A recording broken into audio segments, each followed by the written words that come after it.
Collegium system को लेकर सरकार और न्यायपालिका में बड़ी ठन गई है और एक रिपोर्ट टाइम्स ऑफ इंडिया में आई है। और ये जो है खासकर जब चुनाव आयोग की नियुक्ति को लेकर जब सुप्रीम कोर्ट ने सरकार को कहा तो सरकार का भी ये पक्ष आया कि कॉलेजियम देखिए वंशवाद आप लोग बढ़ा रहे हैं।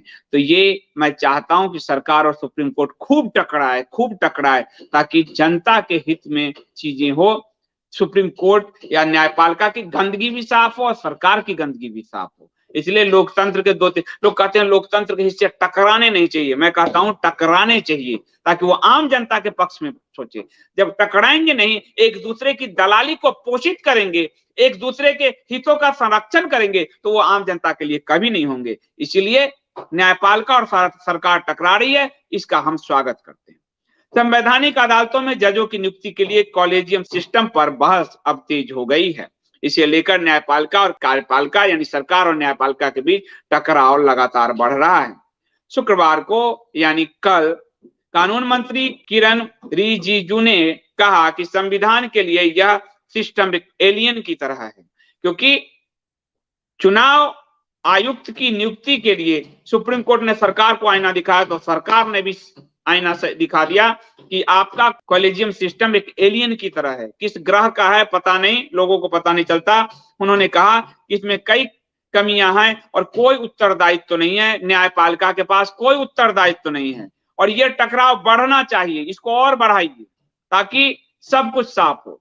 टाइम्स नाउ समिट 2022 में रिजिजू ने न्यायपालिका में नियुक्ति को लेकर एक पारदर्शिता की मांग की। उन्होंने कहा यह ना सोचे कि सरकार बिना सोचे समझे कॉलेजियम की सिफारिश मानेगी। आप ये मत सोचिए न्यायपालिका महोदय कि आपकी बिना सोचे समझे सिफारिश मान ली जाएगी। हम ये बात रविशंकर प्रसाद ने भी कहा था कि हम डाकिया नहीं है, पोस्टमैन नहीं है कि आपने कहा और हम करेंगे। यानी ये टकराव अभी बढ़ेगा। इसमें पूर्व प्रधान न्यायाधीश सीजेआई यूयू ललित ने भी भाग लिया था। उन्होंने कहा कि कॉलेजियम एक बेहतर सिस्टम है। न्यायपालिका ने वहां कहा कि अपने आप को कि वो बेहतर सिस्टम है, अगर किसी सुधार की जरूरत हो तो वह किया जाना चाहिए। हालांकि ऐसा कोई कारण नहीं दिखता कि पूरे कॉलेजियम सिस्टम को ही बदलने की जरूरत पड़े। न्यायपालिका अपने बच्चों को न्यायाधीश बनाने के लिए पूरा प्रयास कर रही है। अभी के जो chief justice of India Chandrachud साहब हैं, उनकी जो उनके पिताजी भी चीफ जस्टिस ऑफ इंडिया रहे और इस समय जो सुप्रीम कोर्ट के न्यायाधीश हैं उसमें करीब 7-8 ऐसे हैं जिनके नाम अभी बताऊंगा आपको, जो वंशवादी परंपरा से आते हैं। वंशवाद केवल कांग्रेस और राहुल गांधी थोड़े है, वंशवाद तो पूरे सिस्टम में घुसा हुआ है यहाँ, तो वंशवादी परंपरा से आते हैं। और शुक्रवार को ही सुप्रीम कोर्ट बार एसोसिएशन के कार्यक्रम में सीजेआई डीवाई चंद्रचूड़ ने भी कॉलेजियम पर बात की। उन्होंने कहा कि संवैधानिक लोकतंत्र में कोई भी संस्था परफेक्ट नहीं होती और उन्होंने कहा कि हम संविधान के दायरे में रहकर काम करते हैं, कोई भी संस्था परफेक्ट नहीं होती। ये बात बिल्कुल सही है, मैं इससे सहमत हूं, लेकिन संस्था जब भारतीय संस्कृति, भारतीय सभ्यता, भारतीय धर्म पर प्रहार करने लगे तो सोचने की आवश्यकता हो जाती है मिलॉर्ड, बहुत आवश्यक है। और ऐसे भी सरकार हम बदल देते हैं, हम चुनते हैं, आप तक तो कोई पहुंच ही नहीं पाता। आप एलियन को ठीक कहा, आज से हम कहेंगे एलियन न्यायपालिका, क्योंकि ये कानून मंत्री का शब्द है, एलियन जुडिशरी, एलियन जुडिशरी। तो किरण रिजिजू ने कहा कि कोई भी चीज जो संविधान के लिए एलियन है उस पर सवाल तो उठेंगे ही और सवाल उठने चाहिए कि ये एलियन जैसा बर्ताव कर रहे हैं। उन्होंने कहा हम जजों की नियुक्ति के कॉलेजियम सिस्टम का सम्मान करते हैं लेकिन बेहतर सिस्टम की गुंजाइश भी रखते हैं। अगर आप उम्मीद करते हैं कि सरकार बिना सोचे समझे कॉलेजियम की सिफारिश पर हस्ताक्षर करेगी तो यह सही नहीं है। उन्होंने कहा कि अगर सरकार फाइलों पर बैठी रहती है तो आप फाइलें मत भेजिए। आप कहते हैं सरकार फाइल पे बैठती है तो आप फाइल मत भेजिए। मंत्री ने कहा कि लोकतंत्र में कोई न्यायपालिका का अपमान नहीं कर सकता, लेकिन आप यह अधिकार कहां से पाते हैं? सरकार को उसने कहा है, तो अब यही चीज है, इसी को उभारना है कि आपका कोई अपमान नहीं कर सकता, लेकिन आप कैसे सबका अपमान कर रहे हैं बैठ के? आपको भारत के लोगों ने अधिकार दिया है, आपको ताकत भारत के संविधान से मिलती है। किरण रिजिजू ने जबरदस्त बात कह दी है। मैं कॉलेजियम सिस्टम की आलोचना नहीं करना चाहता, लेकिन यह परफेक्ट नहीं है, सिस्टम में खामियां है, यह पारदर्शी नहीं है और सरकार इसे रेखांकित करने की कोशिश कर रही है। किरण रिजिजू ने ये बात कहा।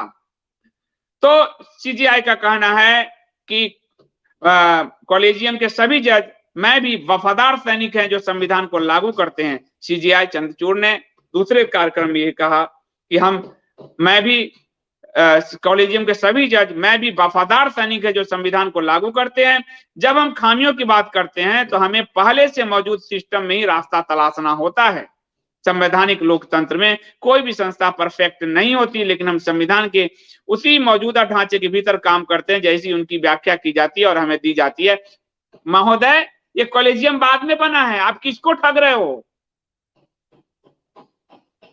संविधान के आड़ पे कितना अन्याय किया जाएगा इस भारत पे। संविधान के आड़ पे आरक्षण चल रहा है, संविधान के नाम पे जातिवाद चल रहा है, संविधान के नाम पे वोट तंत्र चल रहा है, संविधान के नाम न्यायपालिका चल रहा है, नौकर, और सब आम जनता का गला काट रहे हैं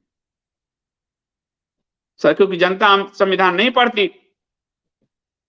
तो ये जो है, जबकि पूर्व चीफ जस्टिस ललित ने कहा कि कॉलेजियम सिस्टम को हटाने की जरूरत नहीं है। अब इनका तो कहेंगे ये तो वकील थे, कॉलेजियम ने इनको जज बना दिया, ये तो स्वाभाविक है, कहेंगे वकील जज बन गए। अब आपको बताऊं मैं कि कैसे काम करते हैं ये लोग। ये आपको मैं कुछ उदाहरण देकर समझाता हूं, और ये उदाहरण आपको जानना चाहिए ताकि आप समझ पाए कि कौन कौन लोग जो है, आप इसमें अभी बड़े पैमाने पर जो सीनियर जज होते हैं उनको बाईपास कर दिया जाता है और जूनियर को कॉलेजियम भेज के जज बनवा लेती है अपने यहाँ सुप्रीम कोर्ट में। आप ये देखते रहिए। उसके बाद आपको इस समय जो 27 जज जो सिटिंग है सुप्रीम कोर्ट में, उसमें से 6 वंशवादी हैं, वंशवाद की परंपरा से आए हैं, जिनका जो बैकग्राउंड है जुडिशियल फैमिली, पूरी जुडिशियल फैमिली है। ये 70-72 फैमिली मिलके पूरा कब्जा कर रखा है और उन्हीं के लोग उसमें भरे जाते हैं।